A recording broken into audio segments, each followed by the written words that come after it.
ये और मैं जल्दी से 3 रीजंस की बात करूंगी, बहुत ही जल्दी, क्योंकि बार बार जब ये बात उठती है। अभी मैं कहीं गई थी जहां एक्चुअली त्रिवेंद्रम गई थी, जहां एक साइंस स्टूडेंट ने मुझसे कहा कि हमें कभी क्यों नहीं सिखाया गया कि कश्मीर का एक्सेशन कैसे हुआ हिंदुस्तान में। हमें स्कूल में ये क्यों नहीं सिखाते, क्यों यही सिखाते हैं कि Kashmir is an integral part of India.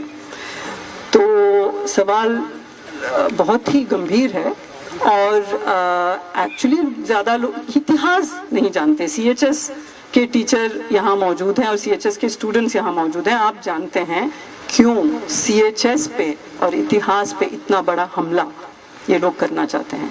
क्योंकि इतिहास एक बार हम जान गए तो राष्ट्र के सारे रहस्य खुल जाएंगे, राष्ट्रवाद का पोल खुल जाएगा।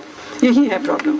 तो अगर आप जब हम कहते हैं बार बार इंडिया इंडिया, 15 अगस्त 1947 में उस वक्त उस मोमेंट पे इंडिया जिसे हम कह रहे हैं उसके कई जगह ऐसे थे, कई रीजन्स ऐसे थे जिनकी अपने स्वायत्त इतिहास थे, completely autonomous of the nation state. वो सीधे ब्रिटिश गवर्नमेंट के, ब्रिटिश सरकार के साथ वो डील कर रहे थे, नेगोशिएट कर रहे थे और उनकी अपना इतिहास था। लेकिन इस सब को एक तरफ करके इंडियन स्टेट ने एक बड़ा स्टेप लिया कि ये सब हमारा है। अब मणिपुर को लीजिए,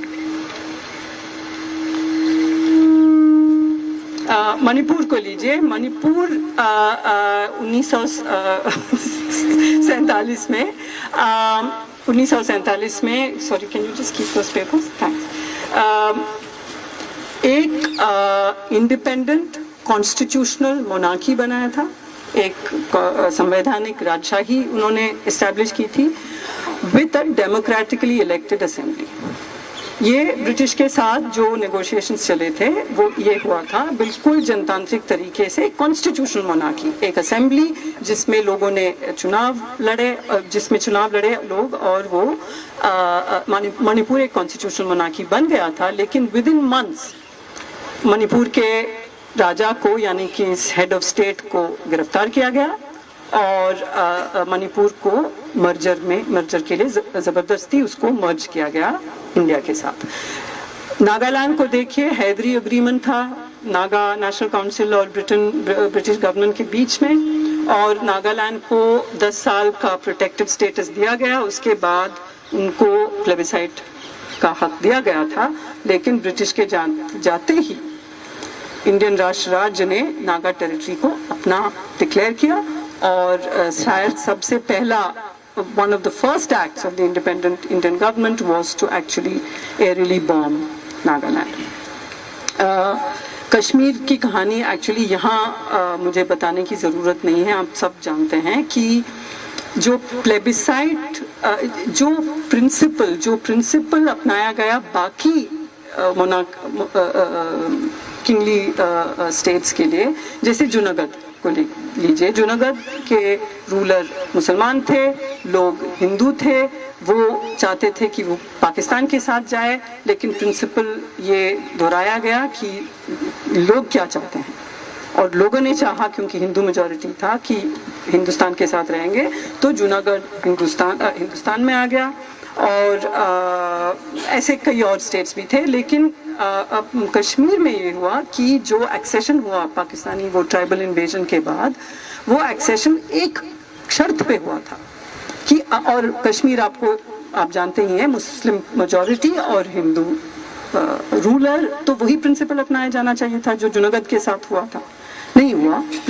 और एक्सेशन इस शर्त पे हुआ कि जब इन्वेजन खत्म हो जाएगा, जब सिचुएशन शांत हो जाएगी, तब प्लेबिसाइट होगा। तब से आज तक प्लेबिसाइट नहीं हुआ है, और हम सब जानते हैं कि दुनिया भर में ये माना जाता है कि India is illegally occupying Kashmir. Everybody accepts it. Let us go and invade the US. Let us go and invade the European countries because we are a global superpower. And they are saying Kashmir is illegally occupied by India. ये क्यों है? आप जानते हैं text book आते हैं या time या न्यूज़ वीक आता है, उसमें जो मैप दिखाया जाता है उसमें हमेशा एक अलग तरह का मैप दिखाया, तो फिर उन कॉपीज को तभी बिल्कुल जलाया जाता है, सेंसर किया जाता है, हमारे पास आते ही नहीं हैं। तो जब दुनिया भर में इलीगल ऑक्यूपेशन की बात हो रही है कश्मीर की, तो हमें सोचना चाहिए कि आज़ादी एक नारा उस तरह का नहीं है, और मतलब बिल्कुल जायज़ नारा है। और अगर कोई आज़ादी का नारा उठाता है कश्मीर से, तो हम कम से कम ये समझें कि दुनिया में इंडिया को किस तरह समझा जाता है। इट्स एन इंपीरियलिस्ट, बिल्कुल एक साम्राज्यवादी देश की तरह माना जाता है। तो क्या हमें इस पे गर्व होनी चाहिए? गर्व होना चाहिए।